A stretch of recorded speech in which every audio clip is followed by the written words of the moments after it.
ஆகா கல்யாணம் சீரியல்ல சித்ரா தேவி கௌதம் மேல தான் சந்தேகப்பட்டுக்கிட்டே இருக்கிறாங்க. கௌதம் இருந்துகிட்டு இல்லவே இல்ல அப்படின்னு விடாப்பிடியா சொல்லிக்கிட்டே தான் இருக்கிறாங்க. ஆனாலும் சித்ரா தேவிக்கு வந்து பார்த்தீங்கன்னா, கௌதம் மேல ஒரு டவுட் இருந்துகிட்டே இருக்கு. தன்னோட பையனா இருந்தாலும், இங்க அந்த அழகி பாப்பா வந்து பார்த்தீங்கன்னா, வீட்டுக்குள்ள பல கலாட்டாக்கள்லாம் பண்ணிக்கிட்டு இருக்கு.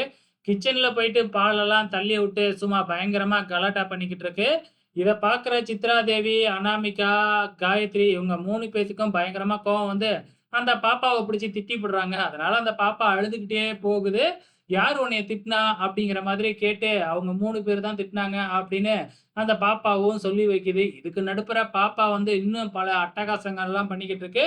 குறிப்பா நம்ம சூர்யாவோட கார்லலாம் வந்து பார்த்தீங்கன்னா, பொம்மை வரைகிறேன் அப்படின்னு ஏதேதோ வரைஞ்சு வரைஞ்சு வச்சிருக்கு. அது மட்டும் இல்ல, தண்ணிய எடுத்து நம்ம சூர்யா மேலயும் அடிச்சு விட்டு விளையாடுது. ஸோ பாப்பா பண்ற கலாட்டாவ வந்து இவங்களால தாங்கிக்கவே முடியல. பாப்பாவ இந்த வீட்ட விட்டு அனுப்பணும்னா, பேசாம அவங்க அப்பா, அம்மாவ வர சொல்லி விளம்பரம் குடுக்கலாம் அப்படிங்கிற மாதிரி கௌதம் சொன்னா, இந்த மாதிரி ஒரு முட்டாளான ஐடியாலாம் யார் குடுத்தது? அப்படின்னு சூர்யா கேட்டு பயங்கரமா திட்டுறாங்க. ஸோ இன்னிய எபிசோட பொறுத்தளவு பெருசா எதுவுமே நடக்கலைங்க.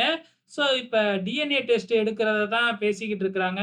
அதுவும் தாத்தா வீட்ல இருக்கிற எல்லா ஆம்பளைங்களுமே, குறிப்பா என்னையும் சேர்த்து தான் நான் சொல்றேன். எல்லா ஆம்பளைங்களுக்கும் டிஎன்ஏ டெஸ்ட் எடுத்தே ஆகணும் அப்படின்னு சொல்றாங்க.